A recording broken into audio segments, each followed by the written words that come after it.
Tanong ko lang po kung bakit hanggang ngayon ay di pa rin ako binibigyan ng pensyon ng OSCA dahil ako po ay 65 years old na. Ako po ay pabalik-balik sa office nila, sabi hintayin daw ang DSWD na pupunta daw sa bahay namin, pero wala pong pumupuntang DSWD sa amin. Kailangan pa po bang ECI ng DSWD? Well, una muna po, sa totoo lang, hindi naman talaga kasalanan sana ng OSCA ito dahil ang talagang punot dulo nito, ang gobyerno hindi nagbibigay ng pondo sa senior citizens natin na sapat sa lahat ng senior citizens. Ang tinutukoy dito siguro ni Nanang ay ang hinggil sa, social pension. Pakaraming senior citizen ang disqualified kuno dito. Hindi dahil talaga disqualified kayo eh. Ang rason talaga doon, kulang ng pondo at pinaglaban naming taasan yan dati. So, yun po ang laban dyan, na dapat ay dagdagan ang pondo at tanggalin ang mga cheche-boreche. Yung kailangan pa bang ECI ng DSWD. Ngayon, ang aming panukala dyan at panukala na ito sa Manbayan muna, doon sa Kongreso at pumasa ang bill na ito ng sinuportahan ng maraming kongresista sa Kongreso, sa House, no?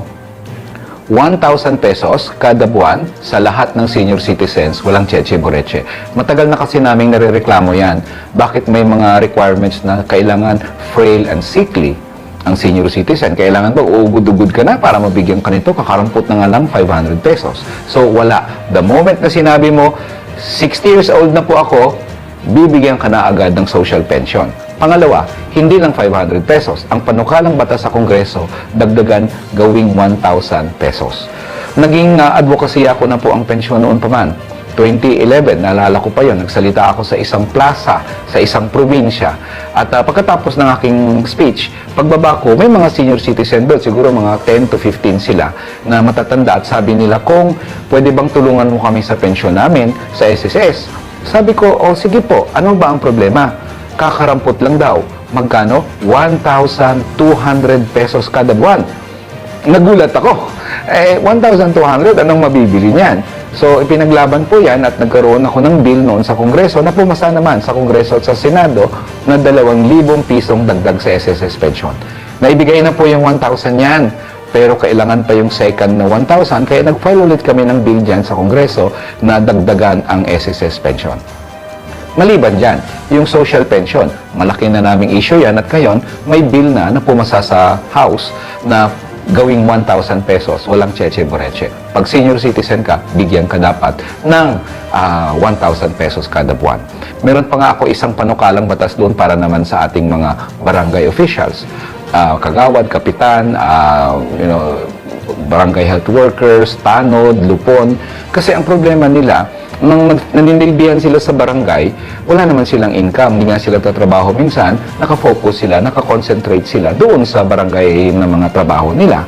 Pero pag retire nila, wala silang matatanggap ni 5 ni white flower na pang sa ilong, wala nga silang matanggap sa gobyerno. So, ang panukalang batas doon ay bigyan din sila ng 50,000 pesos for every year of service.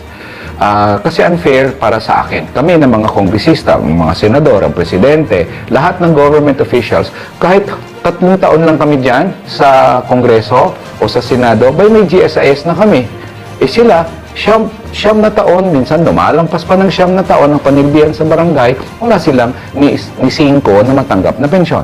Kaya after, say, halimbawa, naka 9 years ka sa barangay, tanod ka, lupon, o ano pa man, dapat at least may 30,000 pesos for every year of service. So, 9 times 30 by magkano yan? Mahina ako sa math.